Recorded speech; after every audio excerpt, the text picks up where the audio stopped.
Okay, so I want to say a few more things about Hegel. So I want to recap what we've done so far and tie some threads together so you guys can understand how it all gets grounded, really, consummated, unified, and grounded in ethical life, the third part of the philosophy of right. So let's remind ourselves of some of the main themes and the main lines of argumentation in what we've looked at so far. So we read the preface and introduction. We can put the preface to one side for the moment and just focus on the introduction. So what this did is it described a fully actualized will, right? That's basically the theme of the entire book. How do we describe a person with a will that has become fully actualized, a fully mature ethical will? So in the introduction, he describes it in three ways. And the three ways have to be connected, of course. So the first way is this, as characterized by the reflective endorsement, okay? And we can anticipate this, the reflective endorsement of a set of norms and values. So you remember you have the idea of reflective distance, the idea of choice, and then this third level of reflective endorsement. Okay, that's going to involve a set of norms and values. Why? Well, let's move on. The second way in which the will fully actualizes itself is as the will willing itself, not pleasure, not status, not anything else other than itself in its own complete actualization. And more specifically, not merely passing desires, passing gratifications, not even willing an entire scheme of the prioritization of its desires, some kind of model of what would make up a happy life. So third, the third way which we talk about a fully actualized will is this. This is the will enacting itself through a consciousness of its right, and more generally its rights, correct? Actualized through participating in networks of mutual recognition. That's paragraph 29. Now, I had to spell that out. There he said simply that a right is the existence of a free will. Any existence is the existence of a free will, right? And he uses the word will and freedom interchangeably because the will for Hegel is not a faculty, it's not a power. It's an activity of the returning to oneself through another. Okay? Returning to oneself through another such wise that one is continuously negating alterity. That means changing things, right? Changing what's happening externally. Okay, in accordance with norms and values that guide the will. Let's talk about this again. The third level, the will enacts itself through a certain kind of consciousness, right? Through its being aware or knowing its rights. And how does it know these rights? And knows these is actualized by the recognition of others and is participating in more fully mutual recognition. Because you only get your rights actualized if you're willing to actualize other person's rights. The rights might not be equal. Hegel didn't say that. He didn't say that. But if you're to have your right actualized, you have to at least grant that the other person has the ability to actualize your right. That means you have to grant that he has some moral status, the moral status of an individual who can confer recognition. And Hegel believes you can't do that without granting he has a basic right to life. Okay, you have to start there. Okay, so a fully actualized will. Let's tie these three things together, okay?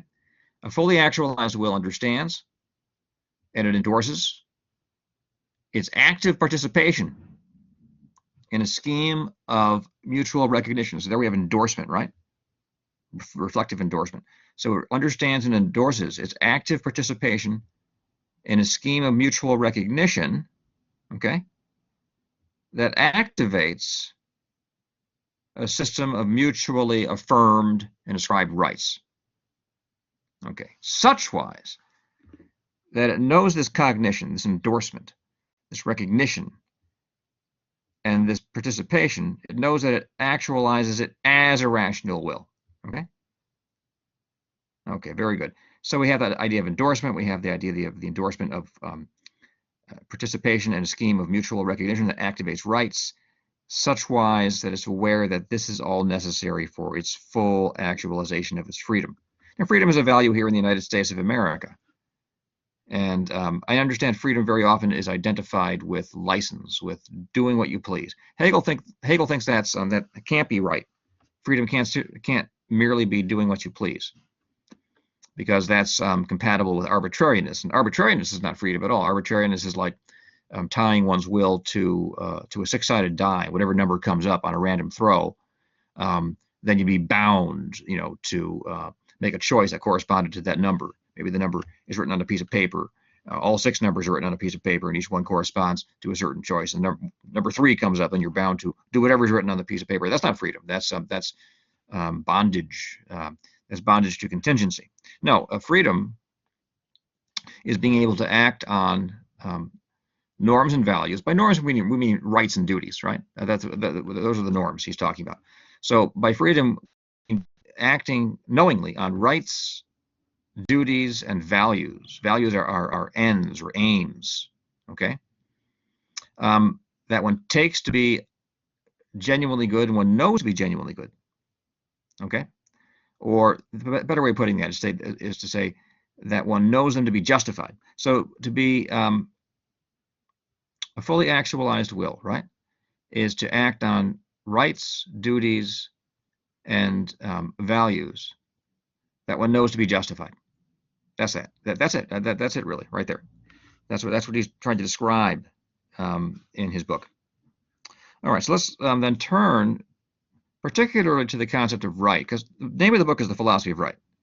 So we should think very carefully about how he analyzes the concept of right. So these rights that he talks about, when you talk about rights, you're going to get duties along with rights, because a right correlates with the duty. In the philosophy of law, we call this correlativity. So Hegel advances and supports the correlativity thesis. You don't have to do that. Many philosophers of law don't do that, but he does. And by the way, the book is not simply a treatise in the philosophy of law, but there is a philosophy of law in it, right? Maybe you noticed that in the second part of Ethical Life. But rights correlate with duties, okay? So we're talking about rights, the kind of shorthand for talking about rights and duties. So these rights are modes of freedom that, through mutual recognition, are set up as norms, okay? Now, notice the difference between the two vocabulary items here. These are modes of freedom, right? That, through mutual recognition, are, maybe we can rephrase this, are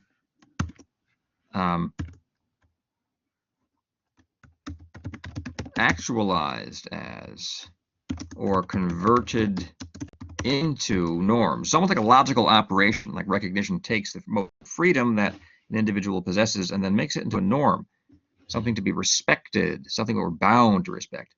So there are three conceivable spheres of such normativity. First, there's that in relation to external things. That's what we call abstract right. Second, there's the will in relation to itself. This will occupies the sphere of morality in relation to itself. So that there's, as it were, this relation to external things, and there's this kind of internal relation, right, that the will has to itself, external and internal, abstract right morality. There's a third, right? This is a third logical possibility. It hasn't been considered yet. Look at it. In relation to institutions of which it is a member. That's interesting. It is a member of ethical life, okay? So there are external relations, there are internal relations, and then there are, so to speak, organic relations. By the way, that more or less summarizes Hegel's whole logical scheme right there. External relations, internal relations, and finally, organic relations, which are really internal relations conceived more perfectly than they are, let's say, in the sphere of morality. So three, abstract right. What's that? That's the sphere of property rights in which persons relate to things, taken as abstract, open fields of possibility for the realization of one's freedom. Okay, so we've I think we appreciated that. I gave you a whole hour-long lecture about this. To summarize all that, property takes the following forms in sequence. There's the body. Your body is your primitive, basic property. You can't alienate it. There are external things. Okay. Of course, your what we think of as your property, right? Your car and the other things you own. Labor, you can sell your labor. That's your property. Intellectual property, you write a story and you sell it. Okay. You can burn all copies of that story, but have it memorized, right? It's still your intellectual property. There it is in your head. You can recite it one day for a fee. It's my story. You pay me $5, I'll say it out loud to you, right? There's contractual alienation. Now, that's not property. I'm sorry, I should have put this to one side, but it's an important stage in the development of the will within the sphere of abstract right. This possibility of alienating your property. You're not really free unless you can alienate it, right? If you're stuck with it, that's a limitation on your will. You have to be able to alienate your property.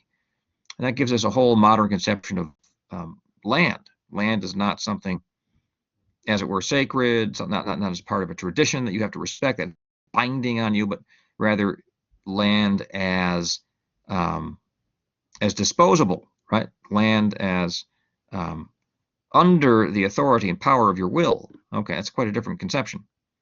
And then finally, there's punishment. Now, punishment is very important. It requires that the will take the institution of property itself as an end to be defended against the assault of crime. Crime attempts to negate property. I mean, it doesn't merely attempt to take property.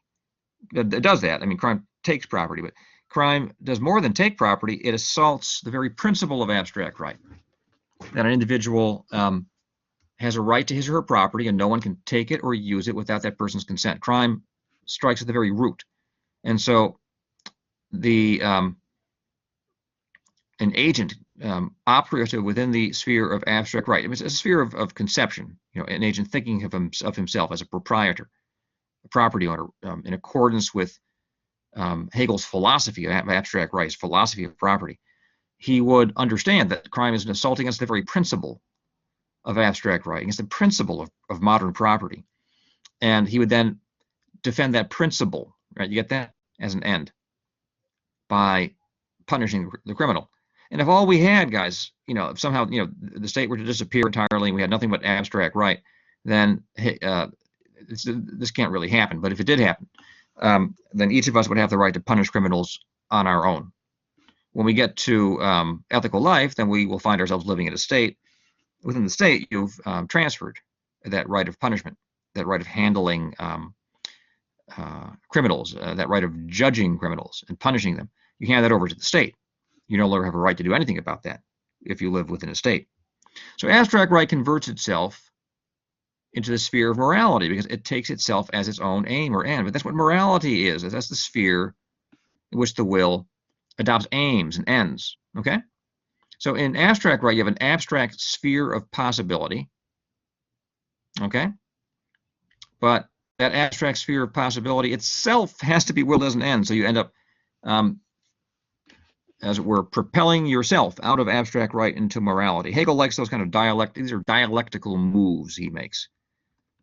He thinks that each particular chapter in your book should be organically or immanently related to the previous, so that you move through a series of necessary steps. Morality, it's not like you could have written some other chapter other than morality after abstract right. You have to write a chapter on morality after abstract right. That's how Hegel would argue it. So morality, what is it? It's the sphere of the self-determination, or of self-determination, in which the will is actively, actively seeks its complete actualization through its own efforts. That's the important part there, because now we're to conceive of the isolated will. Okay, so it seeks its complete actualization through its own efforts, independently of, first, any putative order of nature. Talked about that with Oedipus. Independently of any inherited guilt or responsibility. Now Hegel presents himself as a kind of Christian, but he's not really. He's not really, because he can't find any room for original sin in his system. Thomas Aquinas has room for original sin, obviously. How? He said the footnote on that. You need original sin. Well, one reason you need original sin is because it's a necessary condition of the entire human species becoming wise. The sin of Adam against God was so horrific, right, that one can't know exactly, even begin to get an inkling of how evil that was, but for the entire species being cast into a condition like that of Adam, where we all now have to struggle through suffering and trials to cultivate the virtues, which will then the natural virtues, which will then prepare a kind of beautiful bed within which God will infuse the theological virtues of faith, hope, and charity, and then through his own infinite generosity, lift us up and elect us to, if it is his will, to live in his holy kingdom, right? So, I mean, that's how Thomas Aquinas thinks about that. You have to have, that's how I would say he thinks about it. There may be other ways. You have to have the guilt of the whole species. But Hegel thinks that's not fair, right? As it were. I mean, to put it in the way that people today would say. They would say, well, if my great-grandfather Adam did this thing, why am I responsible for it, right? That's a typical modern attitude.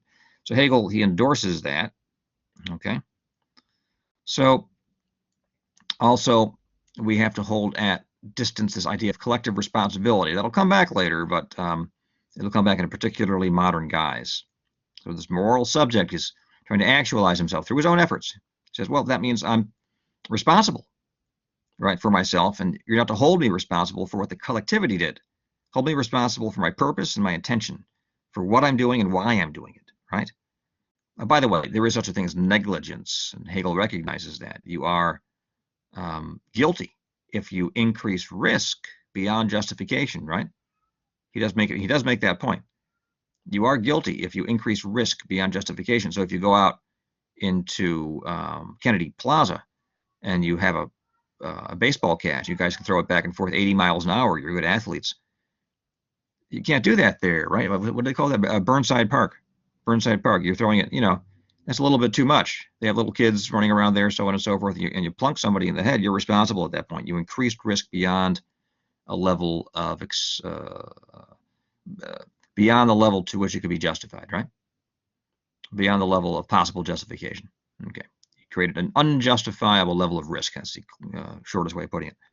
Okay, so likewise, if you're trying to actualize yourself through your own efforts, you look away from tradition. You don't rely upon tradition. Jewish tradition, Muslim tradition, Christian tradition, Hindu tradition. You look away. Likewise, from social and political institutions. That'll be the decisive moment here, because you have to bring those back in order to ground the will. So you attempt to do it alone. It's a go it alone strategy here, right? George W. Bush. It reaches its fullest actualization knowing the good. That is, in morality, the will reaches its fullest actualization in knowing the good. That is, the norms and values which, in being willed, bring it to complete actualization, and knowing the ground of their justification. I mean, so the sentence is a little difficult to follow. How do you achieve your fullest actualization? You have to know these norms and values that bring you to complete actualization, and you have to know their ground of justification. You have to know you have to know what those norms and values are, or rights, duties, and values are, and you have to know why they're justified, right? And that brings you to your complete actualization. That's the scheme of the book, okay? Thus, it grasps itself as self-grounding conscience. So at the level of morality, right, we find a kind of consummatory point. We reach a kind of consummatory moment when we get to section 136, if you recall, and this idea of self-grounding conscience. Okay, so how do you ground your consciousness of duties and rights and values? You consult your conscience. Here's the problem. One person's conscience says P, another person's conscience says not P. They contradict one another on the principle of conscience, okay? So within the sphere of morality, which thinks things through to its end, right? We're imagining an ideal moral subject who thinks everything through all the way like a good philosopher. Because that will, you have to do that, because that's how you spell out the conceptual implications of your concept. You imagine somebody who does, and you do it yourself. You think through the conceptual implications of your concept of a morally self-determining agent, right? Who attempts to actualize himself fully through determining for himself the basic norms and values through which, and acting on, he will become fully actualized. Okay. But it likewise grasps, that conscience is indeterminate, right? Because conscience can tell you to do P, your conscience can say not P. So if this morality, or probably this will in the sphere of morality is thinking things all the way through, it comes to this conclusion: conscience is indeterminate, so it can equally ground one scheme of norms or values or another. So we get to this major conclusion. Thus, morality grasps its own necessary incompleteness. So it wills not to commit itself to any particular value. This is sort of a disaster, right? This is the standpoint of irony. What later thinkers, Ivan Turgenev, who maybe you've read, Nietzsche, who we've talked about, this is what they call nihilism. What's nihilism? Again, nihilism is the idea that differences between good and bad, noble and base, and the like, these are just a matter of appearance. They don't have any ground in nature. Okay. But the will of itself aims at surpassing nihilism. I mean, if you think about the concept of the will, right, it aims at self-actualization. Well, this is a kind of collapse. Nihilism is the self-negation of the will. I mean, it might be. I mean, there are thinkers who maintain that, the very idea of the will is like a round square, and if you try to realize that project, you end up here in nihilism, and then you stop. And that's the end, right? And then Nietzsche tried to develop a positive nihilism, if you recall that lecture. But the will of itself aims at surpassing nihilism. This is what Hegel would say. Its concept aims at surpassing nihilism, and you can't. He would, if he read Nietzsche, he didn't have Nietzsche available because Nietzsche comes later historically. But had he read Nietzsche, he would say that Nietzsche he gave up too soon, right? The will of itself aims at surpassing nihilism in favor of a positive cognition of its rights, duties, and highest ends. And logically speaking, we have to move to a new sphere. So far we've talked about a relationship to external things, with property and abstract right. We've talked about the will's relation to itself, its relation to its own internality. We have yet to talk about how it relates to the institutions of which it's a member. You have to do that, right? That's a logically compelling next step. So this failure of the will in irony, or what later thinkers call nihilism, this compels the will to seek this justification in the third and logically most complete mode of freedom, that is its participation in institutions, ethical life. Okay, so that was my little introductory thing I prepared for you here. What I'll do now is I'll just type stuff in as if we were doing a whiteboard presentation in class, the way I used to teach, and I'll read from the book. So what I'd like you to do, hit pause after you go to get your book, go to section 142. If you bought the one I recommended, it is on page 125. If you're using the free edition I gave you online, it's still section 142. Okay, I don't know what page it would be, but it's section 142. It'll have that little kind of quasi, like two S's. And section 142 is the first part, is the first section of the third part of the book called Ethicality, or Ethical Life. Ethical Life. All right? You guys got that? All right. So here's what it says. I'm reading from my translation here. Just go with this. Ethicality, or ethical life, is the idea of freedom as the living good. Now think about that. The living good. That means it's alive. That means what he's talking about, in a way, is something that, ideally speaking, we ought to be living in right now. Okay? He's referring, like, it's a peculiar move in the argument to tell the reader that, start thinking about what you're living in right now. Now, I think if we analyze what we're living in right now in the United States, we'd have to say very definitely we are no longer living in anything that could resemble. No, actually, it does resemble. That's the problem. But we're not living in anything that could be justified as a genuine sphere of ethical life or ethicality for Hegel. We're living in a kind of simulation, even a deliberate simulation of that. All right, so I don't mean a computer simulation, guys. I mean, you guys know me. I'm a little bit, controversial in some of my opinions. We live in a highly propagandized environment. Not just that, otherwise, people will be completely clueless, which they're not. But it's highly propagandized. Much too propagandized, I would say that, okay? So he says, ethicality, again, is the idea of freedom as the living good that has as its knowing, willing, and through its acting, its actuality in self-consciousness. But that has its foundation. So we have self-consciousness, this idea we've been talking about the entire time since we talked about desire, okay? Which is itself a kind of, it is the primitive mode of self-consciousness, which actualizes itself in a kind of reflective self-consciousness through violence, right? Okay. But he goes on now. He says it has its foundation which is in and as itself, that means conscious of itself, and its motivating aim and ethical being. So we have two things here. We have self-consciousness, right, on the one hand, and then we have the motivating aim and ethical being. That is the institutional context within which self-consciousness exists. That's what we call spirit. We talked about that earlier in earlier lectures. Hegel says, if you look at the very first lecture I gave on Hegel, Hegel says that self-consciousness has to be located within a larger sphere of spirit. That means he's talking about we have to take self-conscious persons who are conscious of themselves, as morally, ethically, right, and epistemically responsible agents, and locate them within the institutions of which they are members. And it's your location within these institutions that will give content to your will. Okay? It's nice to have the form of will. You need some content. So we have to make you a member of a family. We have to release you within the context of what we today call the free market, what Hegel would have called civil society. Though the free market is only part of civil society for Hegel, we'll see. And we have to grant you citizenship. Now, Hegel was rather progressive for his time, but today he would be counted as retrograde in some way, right? So he thinks that basically men are the guys who go out and earn money, and women stay home and are mistresses of the home, right? You look historically, actually, women were quite active in the early 19th century free market economy of Britain, for example. There was a lot of women working in factories, and very often it was a very interesting little. They would, pardon me if I've already mentioned this, but entire families would sign contracts with factory owners, and husband, wife, and kids would go over to the factory and work.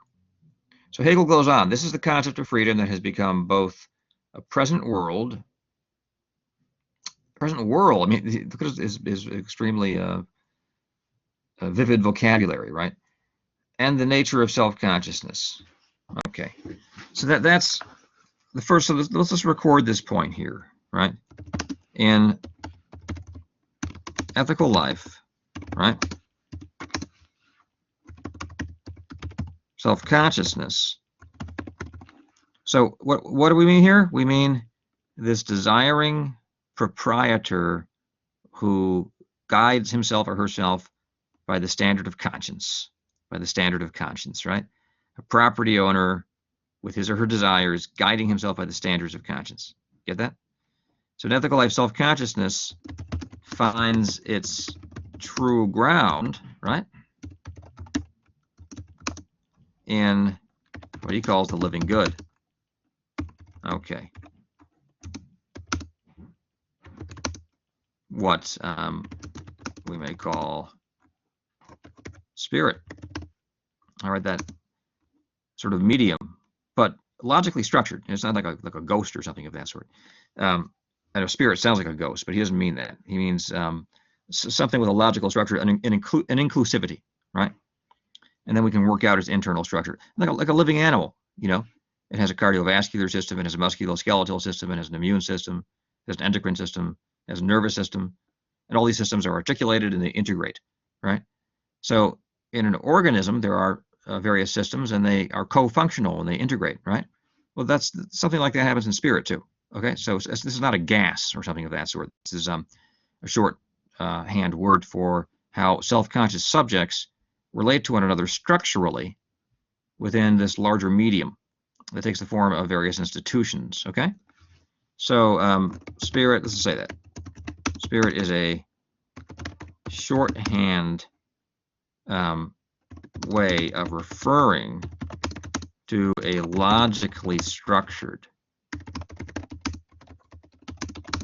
system of relations that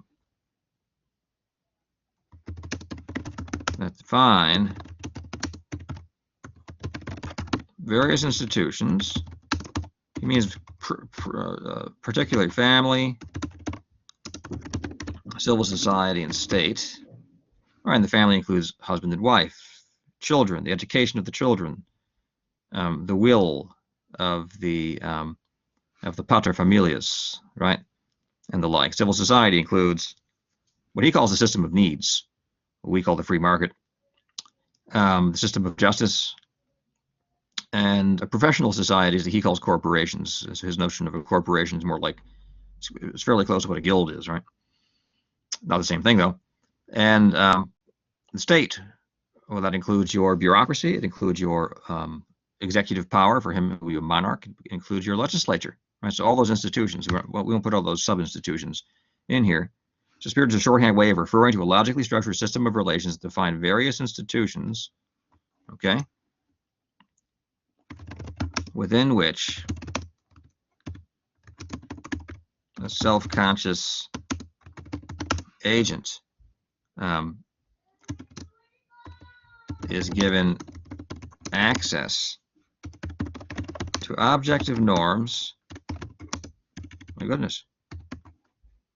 Norms, values, and practices, okay? All right. Why are these objective?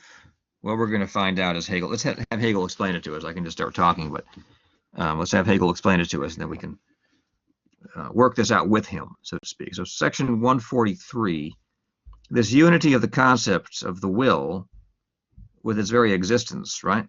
That is the particular will embedded in this spirit, embedded within these institutions. This is knowing. Like, you know what's right, and you know what is worth pursuing in life, right? That's your immediate existence. That's the immediate existence of your will. And all that's institutionally structured, right? So therefore, consciousness of the distinction between these two moments of the idea is present. So you know that you have a will, and you know that you're actually alive right now as an existing will, okay? And you know that you know the rights and duties and values by which you guide yourself, right? All that's there. Okay. But these things are present in such a way that now each of these moments is as itself the totality of the idea, and has that totality as its foundation and content, meaning that simply that in your consciousness of your rights and duties, okay, and values, the whole system of ethical life is there present in your consciousness. Not perfectly, because you haven't thought it all through, neither have I. No one has really. Though each of us makes progress through dialogue, right? But it's all there implicitly, at least, in you. Here in the United States, right, we have the Bill of Rights kind of inscribed one way or another, at least some of the elements of the Bill of Rights inscribed in our very souls. Many persons, they insist on that right to bear arms here. It's like a sacred right. What they mean is I have a sacred right of self-defense, and that means I have a sacred right to arm myself up to a certain reasonable point, proportionate to the existing state of technology. Like if no one owned guns, then maybe you wouldn't have a right to own one. Be the sole person in the land to own one. That would give you an advantage over everyone else. But let's say we lived in a place where the most advanced technology was the slingshot. Then everyone, in accordance with the Second Amendment, everyone would have that right. You're conscious of that, right? Correct? And so you embody that. But by the same token, you only embody that because you exist within the United States and its particular constitution, which actually has inscribed in it those Bill of Rights. I mean, the Bill of Rights is, it's attached on at the end there, but it's the basic law of the land, right? So you participate in ethical life. Ethical life is somehow present within you. Do you get that? So let's try to explain that. So each will is a kind of microcosm of ethical life as a whole,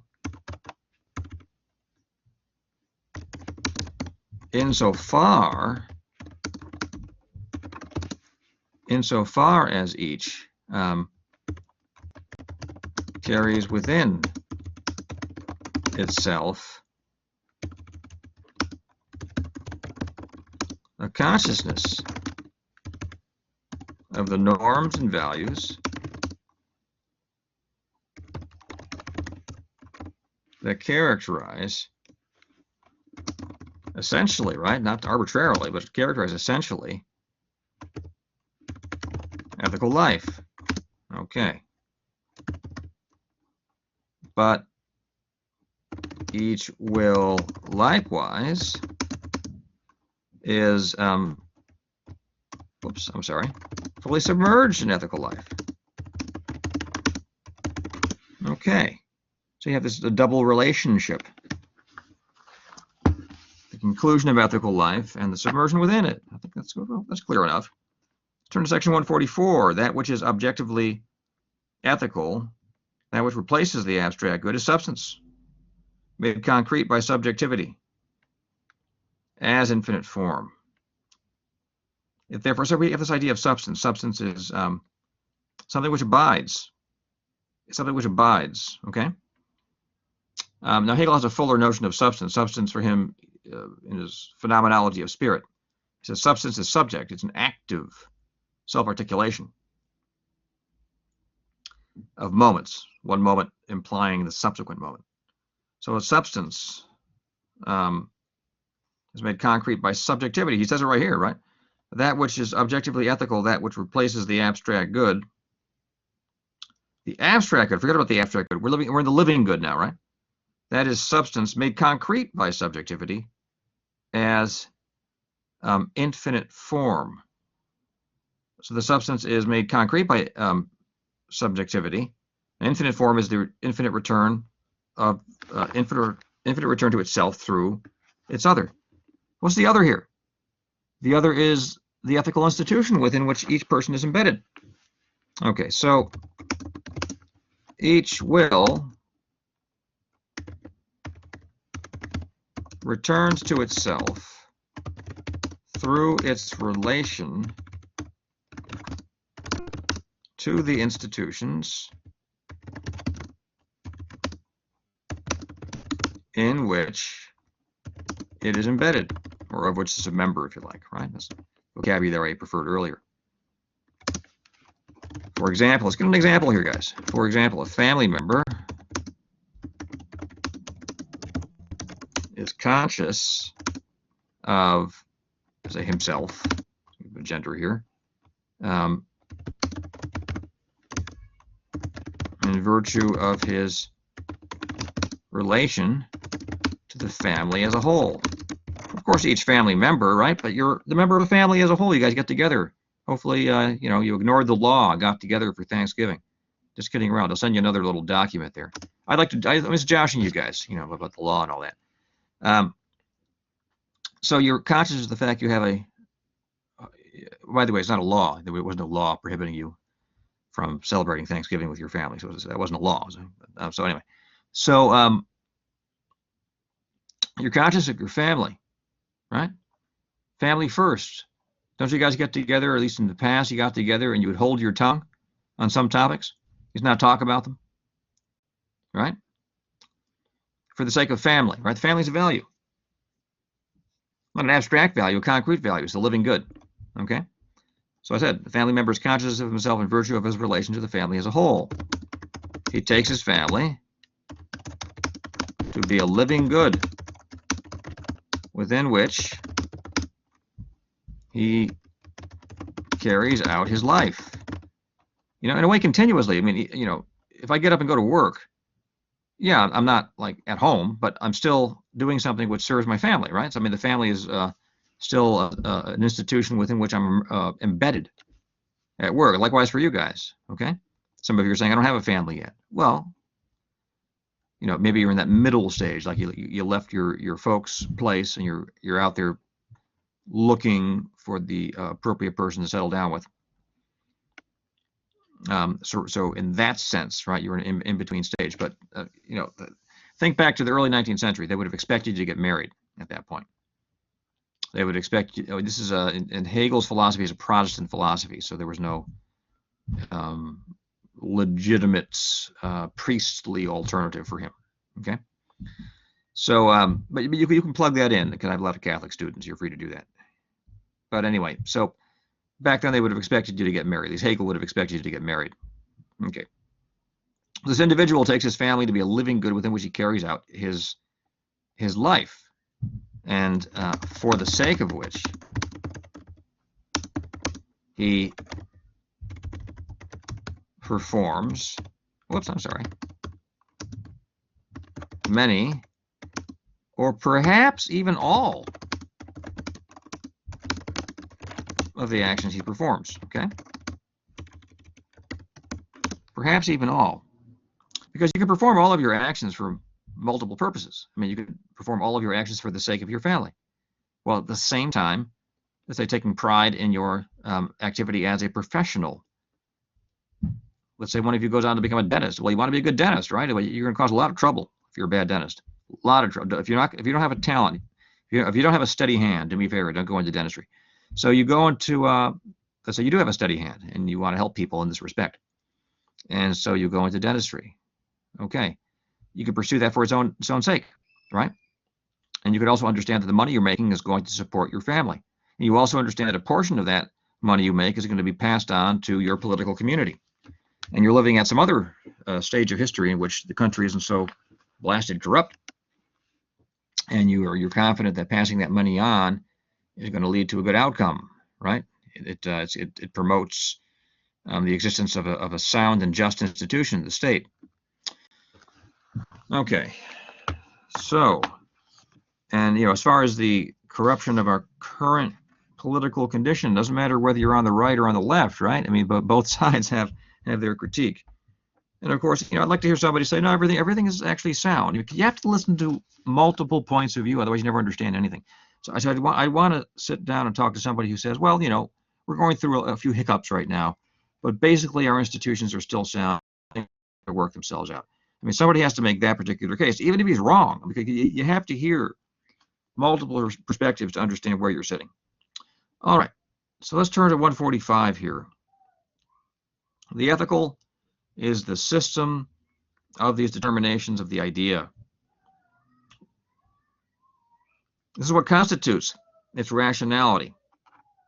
In this way, it is freedom, or the will, that is in and as itself, as the objective, the sphere of necessity, whose moments are the ethical powers that govern the lives of individual humans. What ethical powers? Well, it's family, civil society, and state. And that have in these lives, as their accidents, their representation, like you represent your family, you represent the company you work for, and you represent your state, both Rhode Island and the United States of America.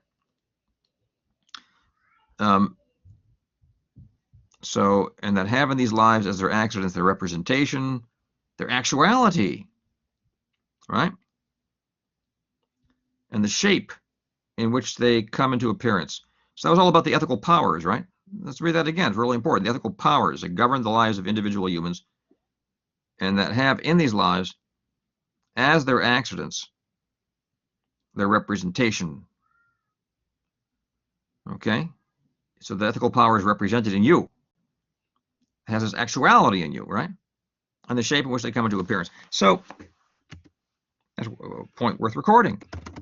Ethical powers have their representation, actuality,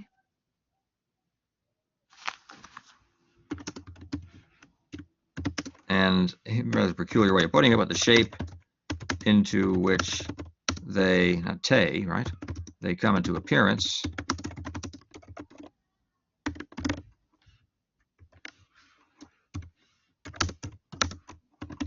in each individual, really. The concept of an individual is Hegel's complete concept, right? Of an agent. An individual is a person, and he is a moral subject, right? He's both of those things at once. He's a person and a moral subject. So make sure that you understand what I'm saying there. This is what an individual is. He's both a person and a moral subject. Whoops, I'm sorry. Ethically embedded. So I hope you guys are getting a look at how Hegel thinks logically, because he thinks he has a logical method, which we haven't talked about. But the idea is that you have to think about external relations first, logically. You then turn to internal relations, logically. You have to do that. And they have to turn to like these organically organized, the organically arranged internal relationships. All right? So we have to think about ourselves as persons and as subjects who are ethically embedded. Okay? All right. Let's move on to the next point here. Hey, Hegel scoring some points for us, right? I think he's doing pretty well. 146. Beta. So beta actually reaches back to 144, which talked about the objectively ethical, right? The substance, which replaces what is abstract. But generally speaking, guys, Hegel doesn't like things that are abstract. He doesn't like abstract. He says you have to talk about the abstract. That's where you start, logically speaking. You have to begin with what's maximally abstract, but then you have to move forward to the concrete. Not like concrete that I use to patch a hole in my basement to get rid of, to prevent mice from coming in. Concrete in the sense of solid, right? Not abstract, but something concrete in the sense of existence, something that posits itself in existence, something that can stand, right? Not just some dumb theory that some philosopher comes up with, but something that can actually stand historically. That's what Hegel's concerned with. So that's why Hegel didn't come up with some wild utopian theory. At least he claims not to have come up with a wild utopian theory. He claims to have based his philosophy on the concrete life of history and of the historical actuality of his time. So that's why some people think he's a conservative. I think we've already read enough to find out that he's not a conservative, because this is definitely, he's not, what he's described so far cannot possibly be reconciled with the Prussian feudalism of his period. That's impossible. I mean, he's just not describing that. So no, he's not a conservative in that particular respect, but he takes himself to be grounded completely in the historical actuality of his time. And some people say even with the progressivism, so to speak, relative to his time for Hegel, still there's too much dependence on historical actuality. We have to aim at the only morally responsible thing to do is to aim at a perfect society, a utopia. I find people saying that we have to try. The difficulty, guys, is that they've tried already, right? We lived through the 20th century. There's a book called Democide, which I keep quoting, and it puts the number at 119.5 million people killed by their own governments. That's far, far more than died in both World War I and World War II. I think all wars, actually, over the whole of the 20th century. So governments have killed many more people than have been killed in war. And that was the argument of the book Democide. So this idea that we have to at least try some kind of utopian scheme, that's a very dubious assumption. I think that's been refuted, actually. That's been refuted. It's dangerous to try that. We tried it. It failed. Okay? So what am I to say? So we're not to try to improve our current circumstance? No, not at all. Of course we are. Of course we try to improve. Just don't throw out the whole thing, right? That's ruled out by that consideration. There's no justification throwing out the whole thing just for the sake of the bare chance of establishing utopia. Hegel would say the utopia cannot be established. Not only is there a bare chance, not only is it merely a slim chance, beyond that, it's completely impossible to establish it. You'll never do that. I mean, you'll never succeed in completely obliterating what you have at the moment and replacing it with a utopia. That cannot happen. It's logically impossible, he would say, right? For very, very deep reasons. Because it wouldn't follow a conceivable logical pattern that one could witness in a step-by-step historical process. I mean, for Hegel, history has a logic. It has a logic, and the logic of history is not obliterating things and just setting up something right out of your head. That's not it. That's always going to lead to incredible numbers of corpses. Okay, he's the first person really to make that point. Well, I shouldn't say the first. I mean, de Maistre made it before him. He's one of the first people to make that point. He made it in connection with the French Revolution. All right, a mere 30,000 decapitated bodies.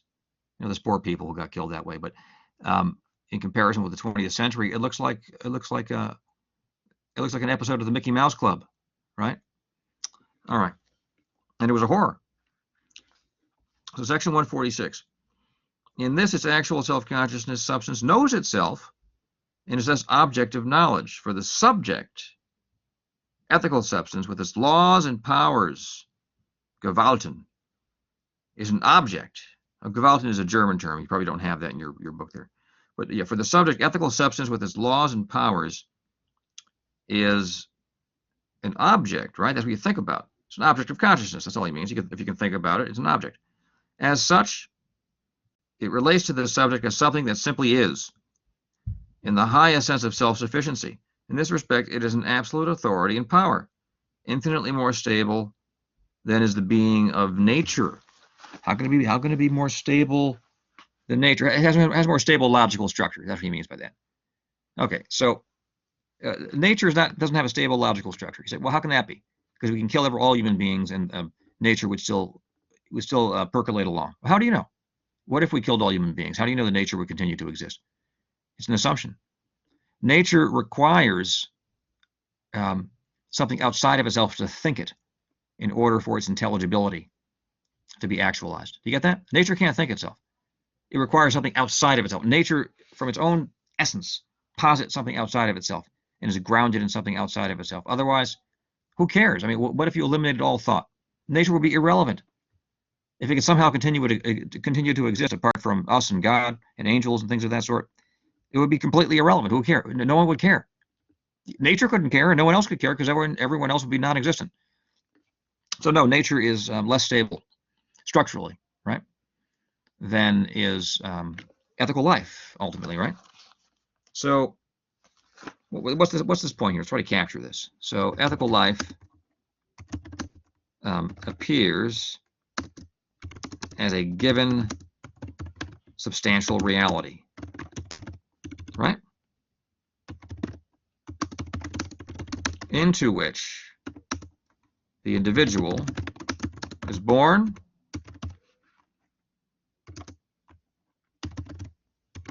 lives his life, and from which he departs through a natural death. That could be, some could shoot him or something of that sort, but it's still a failure of the natural body. That's what I mean. That's what I mean by that, right? So even if it's a violent death, it's still a natural death. Nature takes you out. Okay. I was tempted to quote a guy, but no one likes him anymore, so I won't. 147 for good reasons, by the way. That is, they don't like him for good reasons. Maybe some of you know who I'm talking about. I'm not going to mention him. 147. On the other hand, the laws and powers of ethical substance are not something alien to the subject. Instead, the subject bears witness to them as to its own essence, within which it has its feeling of being a self, within which it lives as its own element. Within which it lives as in its own element. An element it does not distinguish from itself. Wow, this relation is immediately yet more like identity than are even the relations of faith or trust. I mean, there are people you trust, right? And it's implicit. But ethical life, it's even deeper than that. It belongs to your inmost feeling of self, okay? It's part of your very identity. So ethical life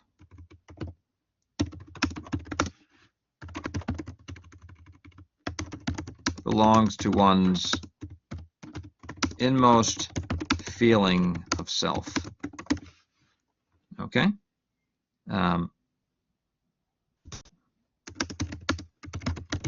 It constitutes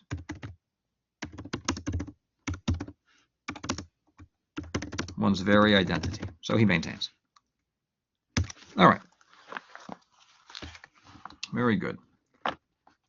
So he says, maybe he comments on this a bit. We'll read his own comment. Faith, we're still in 147 then.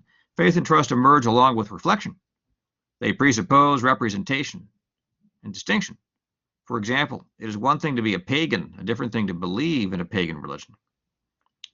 So to be a pagan is one thing, right? That is a matter of your inmost conviction.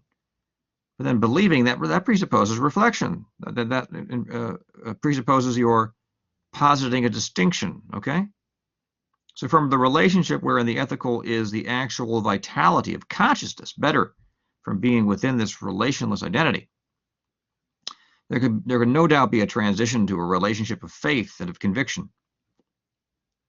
And from that to one that is mediated by further reflection, one of insights through reasons which may arise from some particular aims, interests, or regards, from fear or hope, or from historical presuppositions. But the adequate cognition of the identity is a matter of conceptual thinking. Okay, so that's so interesting. We're going to add those points in. I find this stuff interesting every time I teach. I hope you do. Identity can evolve into trust, and the latter, okay, into reasoned conviction. Okay, so you're born in this country, and you're, whether you want to or not, right? Whether you want it or not, you're shaped into a certain kind of adherence to the Bill of Rights. I mean, some people are trying to get rid of them now, but just put them to one side. That's an indication our country is falling apart. If you have that significant number of persons who are doing it. You know, they were doing this back in the 60s also, guys. I mean, the Weathermen also were trying to destroy the country, but they didn't succeed. So, you know, we'll see what happens. The Weathermen and other people. So, you know, but you're putting, you know, Antifa and people like that to one side. I don't know. I can't figure out what the Proud Boys are about. Okay, they said they were a white supremacist organization, but their head guy is an Afro-Cuban guy, so they're not that. They're chauvinists in favor of Western civilization. But I'm looking at the guys there. I mean, I'm not certain exactly what part of Western civilization they're defending. I guess the U.S. and the U.S. Constitution, but they said Western civilization, right? They didn't say just the U.S. So I'm not sure what they're really about. I just don't know what they're doing. If they go out there and get into slugfests with Antifa, that's just bad for everybody. That's just bad for let the police take care of that if necessary. Don't start doing vigilante stuff. That doesn't help anybody. All right, so where were we here? I guess I lost my my place thinking about this stuff. Yeah, so you're born in the United States, you identify with the Constitution, and then, you know, that can evolve into a kind of reflective trust. That means you haven't really thought about it, but you trust the place because maybe your life's going well enough, and you imagine what it would be like to live in North Korea or even Iran. You say, like, man, I'd much rather be here. Okay, even Sweden. You know, they say that the Swedish surpass us. You say, well, like, I've met some Swedish people. They're all depressed. I don't want to live there, right? So I'd rather be here. And then you study some political philosophy with me, right, or with one of the people over at URI or someone, and you get down and dirty, like you get really into it, and you arrive at a reasoned justification for our way of life. You recognize the warts and the problems, but you say, no, there's something good here, and it ought to be defended, right? So you can go through those stages. So 148, as these substantial determinations, the laws and powers of ethical substance are duties binding on the will of the human individual, because the human individual, as subjective and thus as indeterminate within itself, or as determinate in a particular way, distinguishes itself from them and thereby stands in relation to them as what for it is substantial. Okay, well, that isn't too difficult to get, right? I mean, so we relate to the laws and powers as things that are substantial for us, right? As maybe he says something more in the comment here, right? The doctrine of duties is ethics. Oh, no, I'm sorry, wrong. The doctrine of duties in ethics, I mean the objective doctrine, not that which is supposed to be contained in the empty principle of moral subjectivity, right? That failed in nihilism. Nihilism, right? You guys say nihilism. I'm sorry, I just translate from Latin, so in Latin we'd say nihil. Because that principle determines nothing, is therefore comprised in the systematic development of the circle of ethical necessities that follow in this third part. What distinguishes this presentation from the form of a doctrine of duties is that in what follows the ethical determinations prove to be necessary relations, and that the presentation ends there without being supplemented in each case by the addition that therefore human beings have a duty to conform to this institution. You don't need that, right? It's obvious, built in to this presentation, that these are the institutions within which the modern individual is fully actualized. And if you have a will, guys, you have an obligation to fully actualize your will. You follow? To have a will is immediately to live under the obligation of being completely free and fully actualized. That means surpassing the the inadequate conception of freedom as license of doing what you please. It doesn't work. And understanding you have to rise to that level of ethical maturity, of knowing what your rights and duties are, and knowing what really matters, as we say nowadays. Knowing values is just a way of talking about what really matters, right? And then living a life in accordance with those conceptions, enacting them, externalizing them in the world through the choices you make in marriage, career, and political activities you choose, and how you treat your kids and your neighbor. So he goes on, a doctrine of duties that is other than a philosophical science takes its material from extant conditions and shows its connection with the author's own notion. I'm not going to read that because he's criticizing his predecessors there. What he's saying is that my method is organic. Just as I developed morality out of abstract right, and I developed ethical life out of morality. I try to show that at the top of this document here. So you will witness a like necessity in the sphere of ethical life. Okay? And I'm not going to, it's not superfluous for me then to say, okay, now it's your duty to be a good family member. It's built into the account that that's the case. So section 149. The bond of duty can appear as a restriction only on indeterminate subjectivity or abstract freedom. See what he's saying? It's only people who have an inadequate notion of what it is to be free who think that duty is a restriction. No. Duty is that which you should cognize as genuinely binding on you, but as more than that, it's fulfilling for you, right? By acting on your duty, you achieve your own freedom. If you achieve your freedom through acting on duty, it's not restricting, right? It's binding. You have to do it, but it's not restricting. It doesn't limit you. It doesn't cut you off from something else. So these people I want to have it all, right? These people who want to do everything that pops into their head. Like for me growing up, it was I don't know, it was and any celebrity, right, or pop star. Mick Jagger was that type. I read something about them recently in a book, an autobiography by Keith Richards. I won't even quote the passages; it was so disgusting. But it captured what they thought the good life was. It was quite disgusting, right? And well, they had it all, right? They had it all, and they did what they pleased. Okay. God keep me from that. So here we go. Here it is. Say it again. The bond of duty can appear as a restriction only in indeterminate subjectivity or abstract freedom, and on the drives either of the natural will or of the moral will that willfully determines its indeterminate good. You guys are great. I mean, you've been following along with the argument. You understand what that means. There's the natural will where you just have desires, right? There's the moral will that just arbitrarily sets up these prioritizations. That's a matter of contingency, therefore bondage to whim. But he goes on, yet individual humans, on the contrary, find in duty their liberation. First, liberation from dependence on mere natural drive, and from the depression, look at this, from the depression they, as subjective particulars, cannot escape in their moral reflections on what is obligatory and what is permissible. Remarkable. Have you noticed that people in this country, they tend to get depressed on account of their being responsible for their lives to a degree which is quite distinct, or in a way which is quite distinct from how people are responsible for their lives elsewhere? Right. And many, pardon that duck sound in the background there. Everyone is responsible for behaving in a certain way in different societies, but your role is prescribed in many places.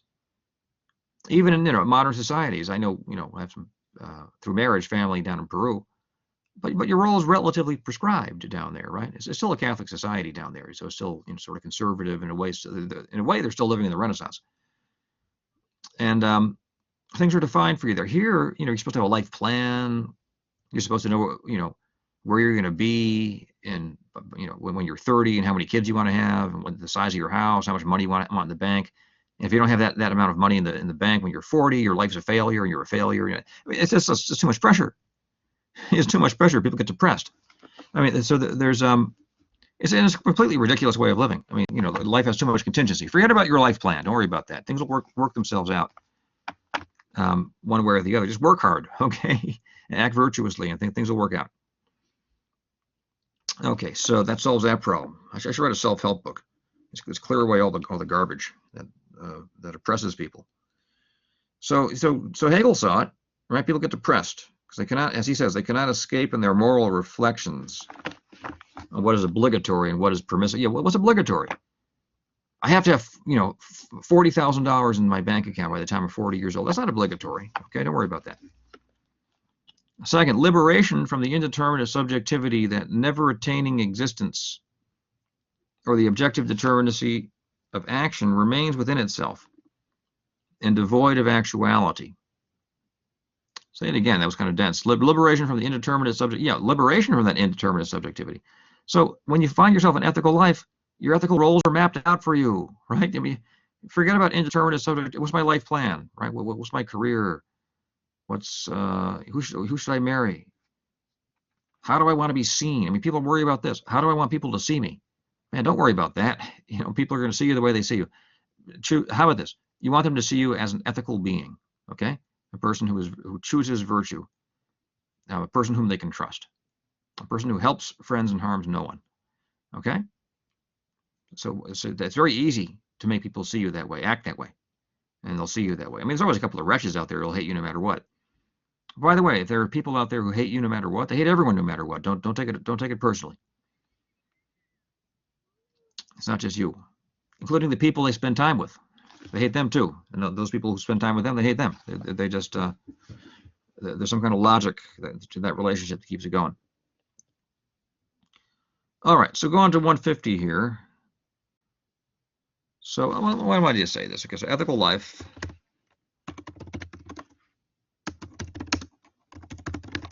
liberates one from abstract, right,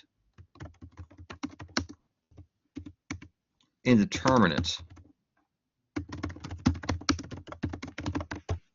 subjectivity, right?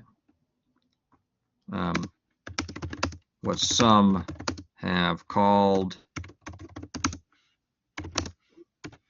the burden of modern responsibility. I'm sorry. For the self. Okay, there's a woman named Leah Green. What happened here? Leah Greenfeld over at Boston University, and she wrote a whole book on how this burden, I don't know if she uses this exact phrase, but how this burden of modern responsibility for the self, right? Because it's the self's burden, right, of modern responsibility for itself, really. She wrote a whole book on how this just generates the entire culture of depression and psychotherapy. We don't talk about that too much anymore. Now we talk about therapy, right? Just plain old therapy. And analysis, right? There are analysts and there are therapists. These are supposedly two different things. I don't even know what the difference is. I should know. I'm supposed to be an educated fella, so I'll look it up. So 150. Have you noticed it's impossible to know everything that's out there? Can you hold 785,000 distinctions? And it's like impossible to know all the things that there are to know. So section 150. When the ethical is reflected in the individual human character that is determined by nature, it is virtue. Okay. But when virtue displays itself solely as the individual human simple conformity to the duties implicit in the relevant circumstances, it is rectitude. So what's that difference he's pointing to there in section 150? Let's read it again, because that's rather pregnant. When the ethical is reflected in the individual human character that is determined by nature, it is virtue. So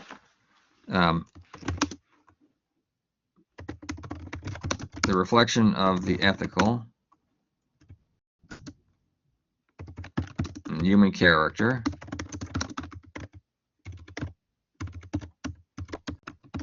in accordance with the nature of all things. It's what he calls virtue. All right. So that's a characteristic. What he means here, guys, I believe, is second nature, right? I mean, so virtue is embedded in your character. If it is your character, it is your character. If you have virtue, vice is your character. If you have vice, you could have a mixture. Most of us have a mixture of virtues and vices, right? The vices weaken our virtues, but the virtues they temper our vices. So you definitely want to have some virtues mixed in there, otherwise you get into trouble. Some of the best ethical reflection I've yet heard from any of my students has been from people in prison, if you can believe this. How they end up there. I think that they thought too much. The people who go to prison, they don't go to prison because they're dumb. I'll tell you that. Because my students from prison, in prison, are quite smart. And they can think their way around a problem pretty well. And some of them seem to have some virtues. At least they talk a good game. I'd have to see them in action. Well, they are in prison, right? So you have to take that into account. So he says, when virtue displays itself solely as the individual human simple conformity to the duties implicit in the relevant circumstances, it is simple conformity, right? That's rectitude. So I would say so this goes beyond nature, right? Simple conformity to the dutiful. Is rectitude. Okay, but what's the difference here? You know, I mean, he says simple, but there's something almost misleading about that. So when your characteristic expresses itself spontaneously, as it were, simply in virtue of being your character, that's virtue. But the simple conformity, here he says simple, meaning basically immediate, then he says conformity, meaning that you are reflecting on it. So that's simple conformity to the dutiful. That's rectitude. So I would say rectitude is virtue with the added ingredient of simple reflection, not a complex reflection, simple reflection. Just knowing that this is your duty and you do it. Okay? You don't have to get involved in some kind of complex rationalization. What's your duty? Support your family or defend your family. What's your duty? To defend your country, right? That's what he means. He says, don't, with things like that, you know, with ethical relationships, you don't think those through too carefully. Matter of fact, you can, you know, think your way to the conclusion that you don't have to respect those, and you can end up in prison, right? Pardon me. Okay. So that's really rather interesting section. Why don't we read a little bit together here? Within an ethical community, it is easy to say what one must do. What are the duties one has to fulfill in order to be virtuous? All one has to do is what is prescribed, expressed, and known to be appropriate for one in this situation. Rectitude is the universal. Right? See what he says there? I mean, all one has to do. Sorry.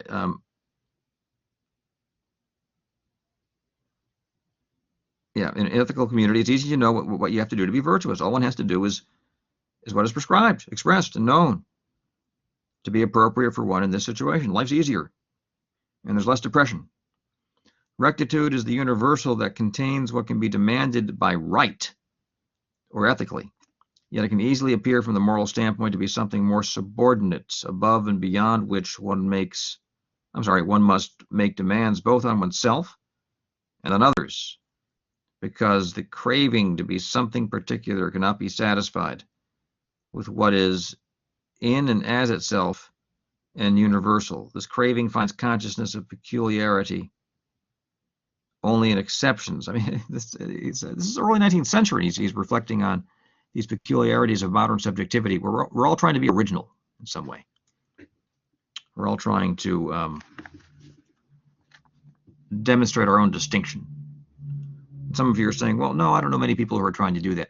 You know, we have for a while now, more than a century, lived in the age of mass production and the technology of conformism, where people more or less strive to be just like everyone else, right? So I wonder what Hegel would have to say about that. At his time, they didn't have mass production of that sort. You wanted a suit, you went to a tailor, and they made you a custom suit, and that was it. So well, they had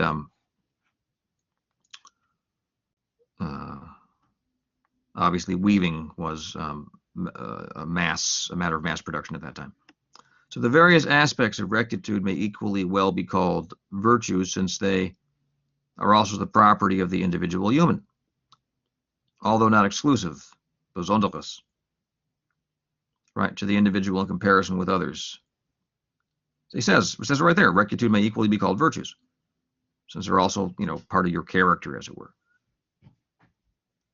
Yet talk of virtue rather than of virtues readily borders on empty rhetoric.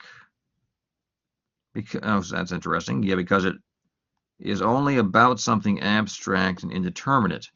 In addition, argumentative and expository talk of the sort is addressed to the individual human as willful and subjectively arbitrary. In a present ethical order, whose relationships are completely developed and actualized, virtue proper has its locus and actuality only in extraordinary circumstances, and in cases where the relationships collide, and only when there are true collisions. What he means there, guys, that virtue is, strictly speaking, heroic. It drives you to excel. It presupposes logical incoherence, actually. He has an idea. It's in his Phenomenology of Spirit. It's possible for there to be a society that's composed of two spheres of ethical life that simply collide with one another. And what he had in mind there was the family and the state. It's possible that each is imposing a duty on you, and each duty is equally valid, and there's no reconciling them. Okay, so there's simply a collision, and then you heroically champion one side. Okay, so he's thinking of the Antigone. That's the play by Sophocles, the third in the cycle, in the Oedipus cycle, and there Antigone says, "I have to bury my brother," and Cleon says, "No, you cannot bury your brother. He's an enemy of the state." Well, he is an enemy of the state. He was. He's dead, and so he ought not to be buried. But that was his brother, her brother. She has to bury him. So she heroically buries him, and thus effectively sets in motion the sequence of events that lead to her own destruction, and that of her lover, Hymen, and effectively that of Cleon, because Cleon loses his son, Hymen. Okay, so this section is exceedingly rich, but we can't talk about it forever. In rectitude, it's almost something sad and tragic here. We lose virtue, right? What he's going to say is that in the modern world, we have family and we have the state, but they're reconciled. There's no collision between them anymore. We managed to reconcile them through the principle of freedom that's embedded in civil society. I mean, civil society, that's where your idea of a proprietor acting on his conscience, that's where that's located. So I keep saying conscience, and you're saying, some of you are thinking, but conscience leads to nihilism. Well, what Hegel says is, if you attempt to think of yourself as a kind of like a fourth institution, alongside family, civil society, and state, as kind of a self-grounding individual who grounds himself, that will lead to nihilism. At least it ought to lead to nihilism, because if you think that through, that's where you end up. Conscience, it can be preserved and should be preserved in a functional and valid way in ethical life, because conscience, that just means ultimately your right to reflect on the ethical institutions within which you lead your life, so as to arrive at a comprehension and therefore of a justification of their existence, right? So your conscience, that's a right effectively to reflect upon, to justify and reflectively endorse the institutional structure within which you live. You get that? You can say, that doesn't exist for other cultures. Other cultures might say that our culture and our tradition is grounded in a mystery. The ancient Egyptians would say, well, we began with the Tep Zepi. That's their primordial time. And the primordial time is both primordial, it's in the past, but it's always with us, and it's ultimately mysterious. And so the gods created us and placed us here, and we'll never fully comprehend us. So there, you can reflect all you like, you'll never understand fully, the ground of Egyptian society. It has its ground in a mystery, ultimately. Right? Christians also maintain, that the Christian church is mysterious. You can understand certain things; other things are just mysterious. But that mystery is going to come to an end. Like you will, if elected, no longer have to rely on faith, for example. You'll just know what the truth is. You'll just know what the truth is. There's a complication there because God is infinite, right? So you can't know everything about God ever, right? But I put that to one side. Okay, so here we have the right with conscience. In Hegel, we have, as modern individuals, he's talking about you as a modern individual, you have a right to reflect on the foundations of your society. So you can go on and get a degree in constitutional law, right? Maybe a PhD, a coordinate PhD in political philosophy. I have to send one of you guys on to graduate school. You want to do that?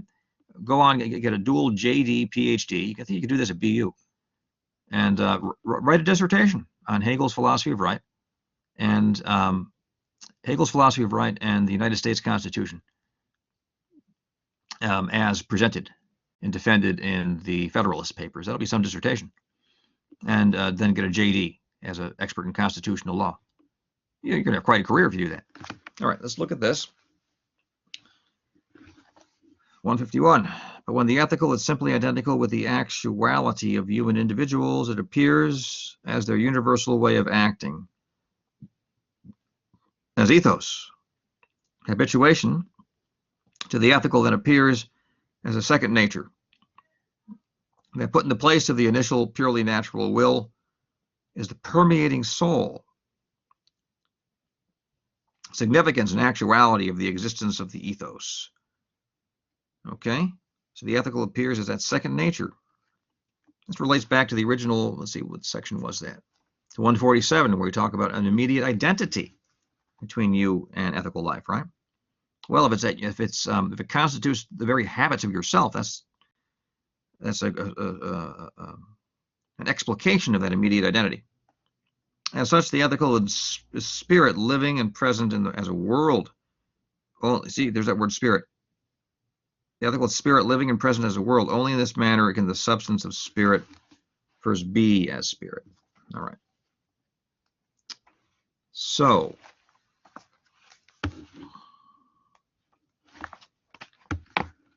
(152). Let's say, the identity of the ethical individual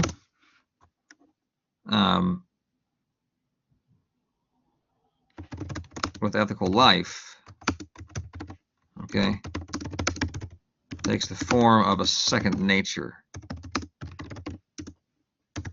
or a set of habits, right? Set of ethical habits. That's easy enough. You can always take these, not very often, you can take these Hegelian insights and reduce them to their essence. Okay, I hope you're getting used to his prose. I mean, it's rather dense, I confess, That's why it's always helpful with Hegel to have somebody walk you into it. So 152. So keep in mind, we're studying Hegel because he's definitely reaching back to Aristotle, and you can put him in a conversation with St. Thomas Aquinas quite readily. Okay, but he's carrying all this out within this modern context in which he already is facing the concept of individual rights, as we're accustomed to, and with that, democracy and science and technology and things of that sort. So we can use Hegel's vocabulary to think through our own circumstance, but also kind of revivify, Plato, Aristotle, St. Thomas Aquinas, and put these doctrines into dialogue, and hopefully come up with something, a set of conclusions, which we can act on, right? And be more fully actualized, fully actualized ethical agents. So 152. In this way, what is ethically substantial has attained its right, and its right has attained its validity. So notice this, okay? Ethical substance itself has a right. We can add this, and this right is necessarily prior to that of the individual. Ask not what your country can do for you, ask what you can do for your country, right? Said John Fitzgerald Kennedy. The ethical substance has a right over you. Now you have rights with it assigns rights to you. It recognizes your rights. Okay, but you have a primary duty to your ethical substance, your state, ultimately. If you think about that, that has to be true. I mean, a state is precisely that which can tell you what to do. You don't get to tell the state what to do. It can tell you how much taxation money you have to pay. In certain extreme circumstances, it can tell you to pick up and move. It can tell you to perform these particular actions at these particular times for the sake of the war effort. It can tell you more specifically to pick up a rifle and shoot it at certain people and kill them, and to run into cannon fire and get killed yourself, right? So if there is no right to tell people those, to order people to do those things, there's no such thing as a state. If there is a state, there's a right to do those things, right? See, I mean, so John Locke talked about a right to life. Well, he didn't talk about rights so much, but it was implicit in his text. See, he's talking about life, liberty, limb, and property. Well, the state has a right to put your life at jeopardy in wartime as a soldier, right? Likewise, your limbs. You can lose a limb there. Life, liberty. What was the other one? I'm sorry, I just said it. Life, limb, yeah, liberty. The state certainly restricts your freedom in various ways and has a right to do so, particularly if you commit a crime. But again, during wartime, you're not free not to fight during wartime. And if you do commit a crime, your liberty is taken away from you, or is very severely truncated. And then it's property, and the state, as a matter of course, has a right to take your property, at least some portion of your property. Okay, so that's what a state is. It has a right over you. Period. And there's no way around that, unless you want to say there shouldn't be a state. Okay, and then you'd be a kind of anarchist, a certain kind of anarchist. Even anarchists believe that there's a democratic community that has some kind of authority over its members. So if you wanted to be like a radical anarchist and say, no, not even that should exist, you could do that. But then you'll look kind of kooky. But you know, if you want to do that, do it. But you'll be a little kooky. Okay. So 150. I'm sorry. Let's finish with this. So in this way, what is ethically substantial has its right, and its right has attained its validity. In it, the individual's self-will has vanished, along with his private conscience. Aha. You see, I mean, your conscience doesn't have any right to tell the state that, you know, like, you can't say, well, I'm not going to pay these taxes because my conscience tells me it's wrong. No, right, that doesn't work. We have the case of the guy who played, what's his name, Wesley Snipes, from my alma mater, from Purchase College. He said, I'm not going to pay any taxes. I don't have to. And so they arrested the guy and put him in prison. You can't do that, right? All right. So, which taken to be as itself has opposed itself to the ethical, in the case of Wesley Snipes, right? So section 152 is in ways about Wesley Snipes.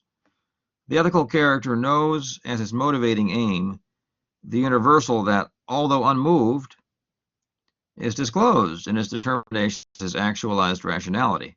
It likewise knows that its own dignity, and with it the whole subsistence of its particular aims, is grounded in the same universal.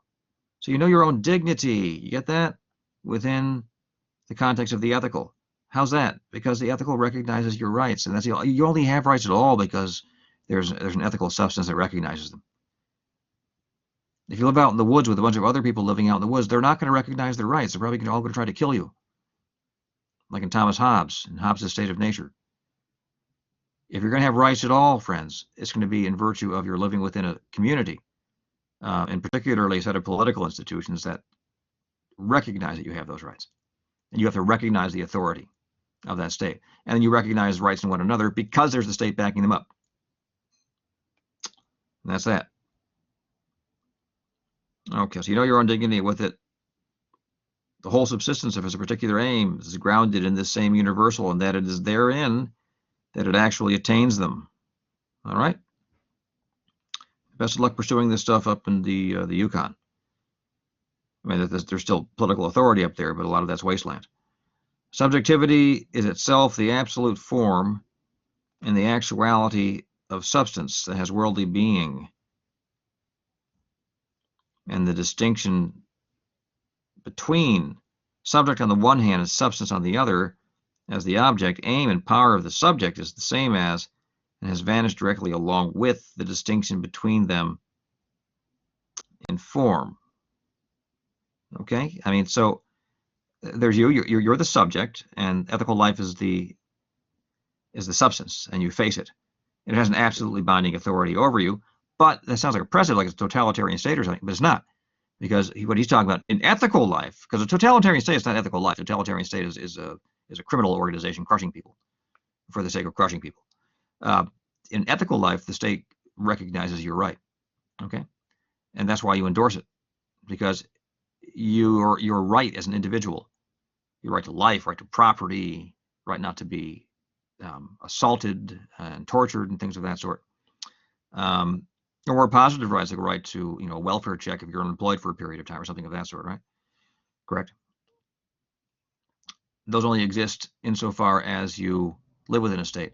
And your here's what's more important: your consciousness of these rights through which you are constituted as an ethical subject. You get that? Your very self-consciousness as a person with rights depends upon the existence of the state.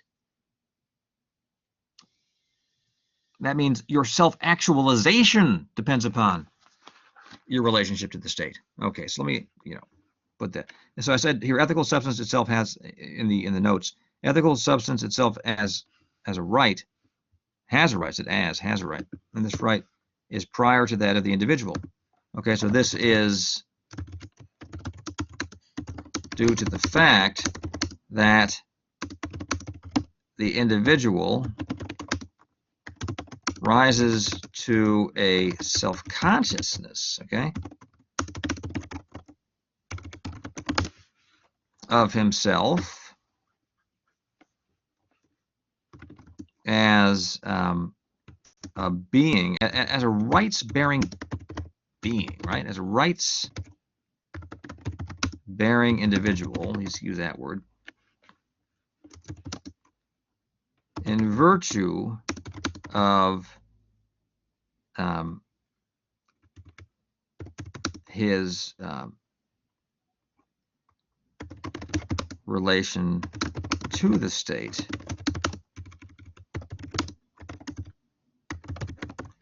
which recognizes him as a rights bearer. Okay?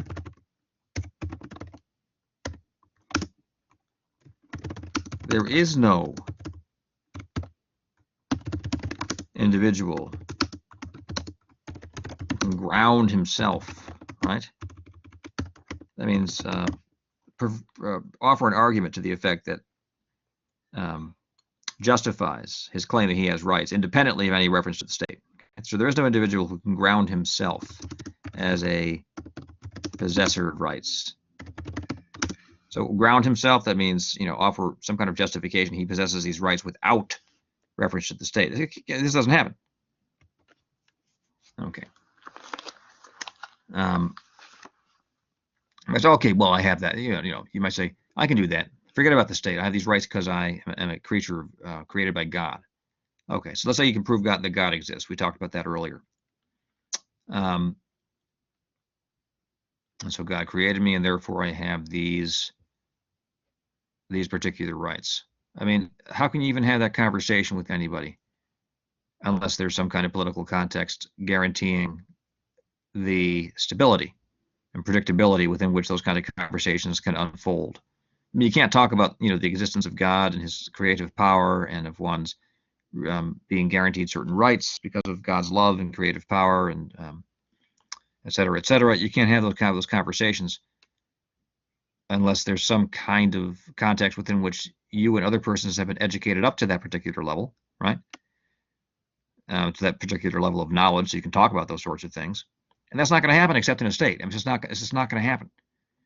So, if you're a Jew of the 1st century BC, at the time of Christ, and you're talking about these sorts of things, but having been created and your duties to God and whatnot, you're only able to do that at that time on account of Augustus. Okay. So, pardon me, on account of Caesar. They'll take the name Caesar. And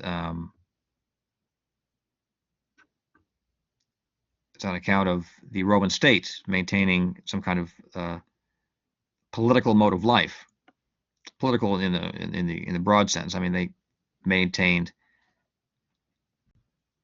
stability. They maintained a system of property rights, which they defended vigorously. The Romans didn't they didn't mess around. If you committed a crime,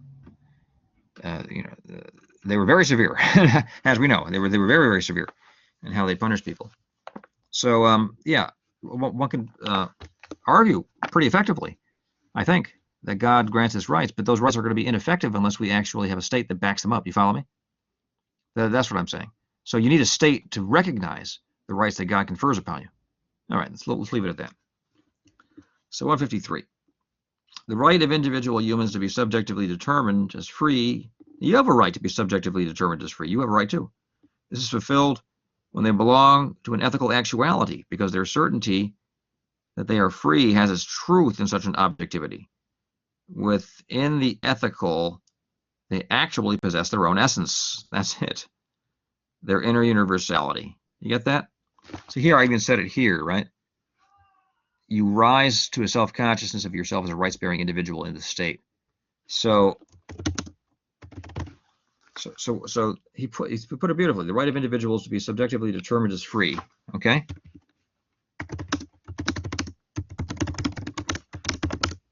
You can't be subjectively determined as free unless you are conscious of yourself as a bearer of rights.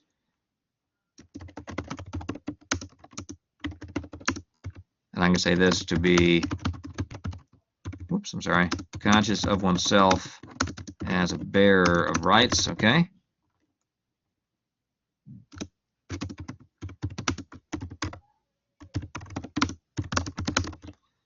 It's fulfilled in and through ethical life as a whole, and by the state in particular. Okay, 154. The right of individual humans to their particularity is also contained within ethical substantiality, because particularity is the external appearance within which the ethical world has its being. You have a right to be a particular person. Okay, so let's just put it this way. Ethical life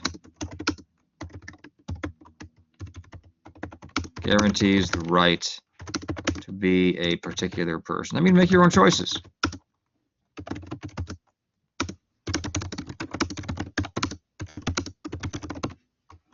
Okay, in accordance with one's own conception.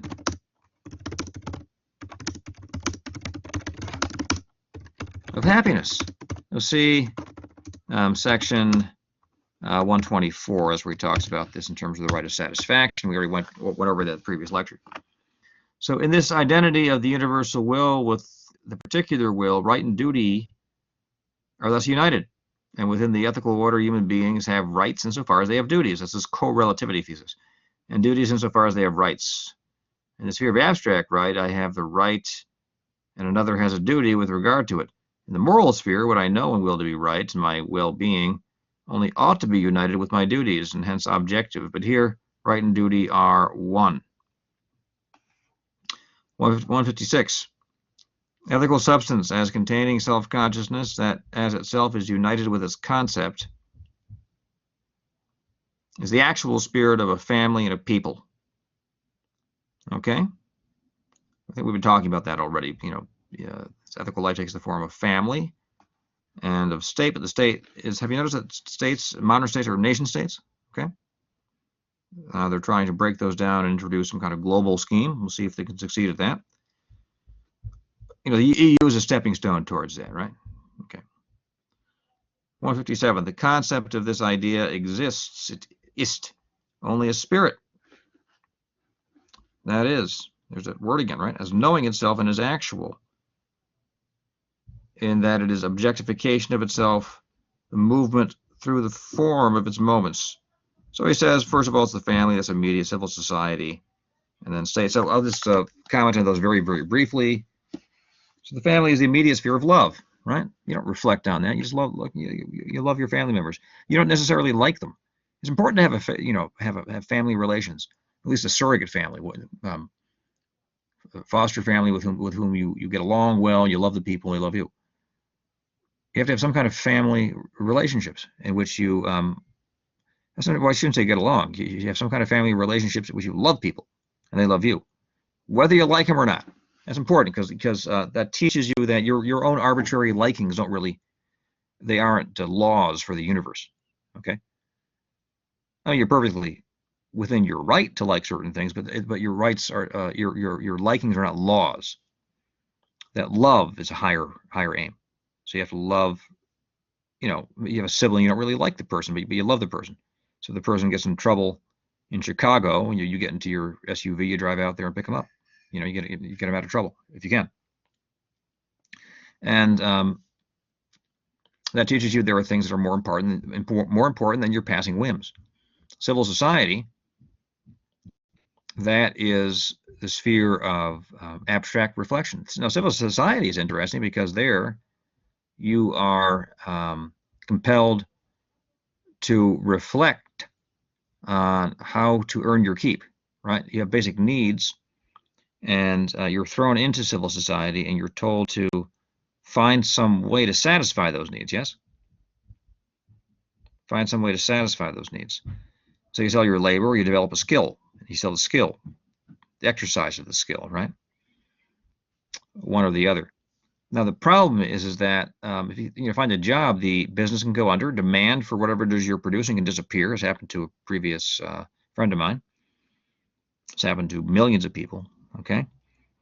If you have your own business, the business can fail. Right? So civil society does not guarantee anything. As a matter of fact, it's always threatening you with unemployment. So you have to reflect on your position. You have to occupy. Here's the important point: reflective distance. Remember that idea of reflective distance? Civil society is the ethical institution which fosters a consciousness of reflective distance relative to your social position. Because you might get fired, your business might go under. Okay? You have to be ready to make a move someplace else. So what do we have so far? We have love, we have reflective distance. And then you turn to the state. In the state, you have patriotic solidarity. You enter into a relationship of concord and of cooperation and of ethical belonging with non-family members. It's important. They're not like quasi-family members, members of your, your state, your nation state, if you like. They aren't members of a family, right? It isn't family-like. It is definitely political, but it is cohesive. There is solidarity, and there is patriotism there, and a reasoned, rational patriotism based upon a reflective endorsement of the justice of your institutions. Okay, so all that has to be spelled out, but we'll leave it at that for now. And I'll add to this. Hopefully this will be of some help to you.